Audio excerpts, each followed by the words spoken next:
Hey everyone, it's Coach Matt over here at Primal Athlete Training Center, www.primalatc.com.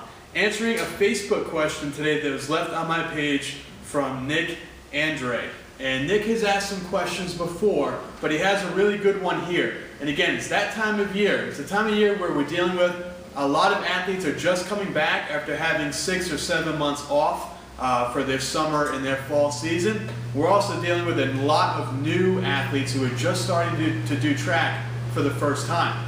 So Nick's question is about holding the shot put properly. And he says, hey coach, it's me again, which believe me, I don't mind the questions, so keep them coming. I just want to ask some suggestions or tips with holding the shot when gliding. I started to do the glide last week. I can do the footwork almost perfectly when I'm not holding the shot, but when I'm holding it, everything starts to mess up. It seems like I can't hold it while moving. I feel like I'm going to drop it or something. I can do the glide without the shot, but with it, I can't. Any suggestions, coach? And thank you. Well, Nick, I do have some suggestions for you. Basically, what's happening here with Nick is something that happens with a lot of people. And it goes back to a video that we did a long time ago when we first started doing this, which has to do with selecting the proper shot put size. Now, what I'm doing here is I actually have a girl's 4 kilo cast iron shot to kind of show you what I'm talking about.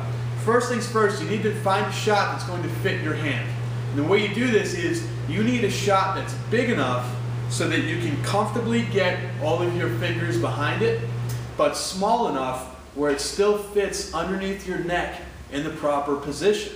Now, a lot of times people will just go for the most expensive, smallest shot and think it's going to go further. But in reality, like this 4 kilo, if there was a smaller shot and I comfortably put my fingers behind it, guess what? When I went to throw, I'm only really going to have about 2.5 fingers behind it. My pinky is not going to be behind it. My ring finger is barely going to be behind it.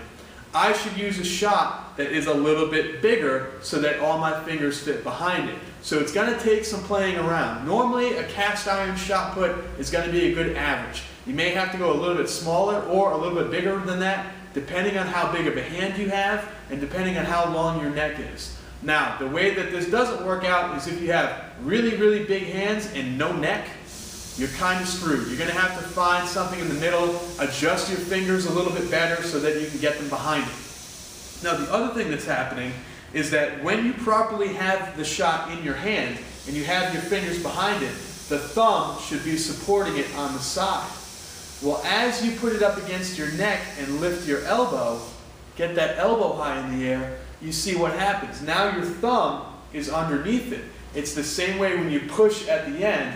That way you have a nice clean push. You're just pushing. Your thumb is down underneath the shot, and when you push, you extend and flick the hands out to the side with that thumb down.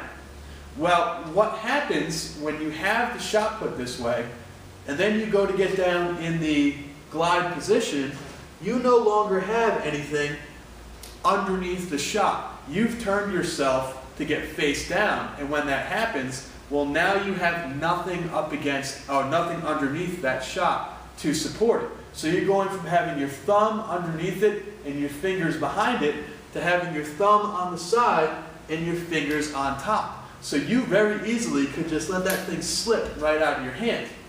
In order to really get this thing good up against the neck, proper shot size is paramount. Like proper shot put size, that should be the first thing you do is figure out what size shot fits you best. But secondly, you also have to work on getting that thing stuck to the side of your neck. Really pushing that weight right up against the muscles in the neck, getting that shot way to squish on the inside.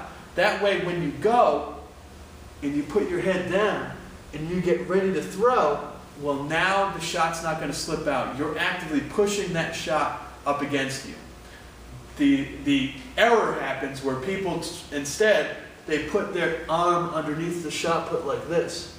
And then you're not going to get as clean of a release as you turn. You're going to have to almost jump shot the thing. You've got your elbow down. So you want that elbow high the whole time. You're just going to have to learn how to push it up against that neck and keep it nice and tight. Now you probably can hear my voice when I do that my voice changes a little bit because I'm really pushing this thing up against the side of my neck, against the side of my throat. And that's what you have to do as well.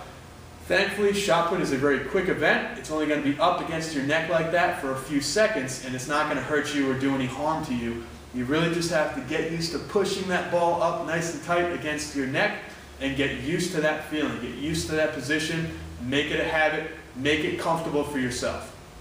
Guys, it's Coach Matt. Great question from Nick. I'm glad that somebody asked that question because that's something I would have never done a video on, but obviously it's a problem if people are asking questions like that. And that's what I need from all of you. If you have specific questions on your throws, if you have specific questions on your event or something that's happening to you, it might not just be you that has the issue.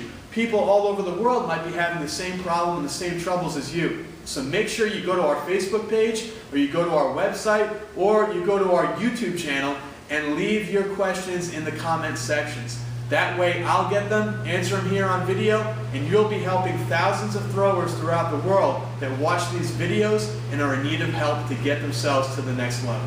Thanks for that question, Nick. Anybody else has questions, make sure you send them in.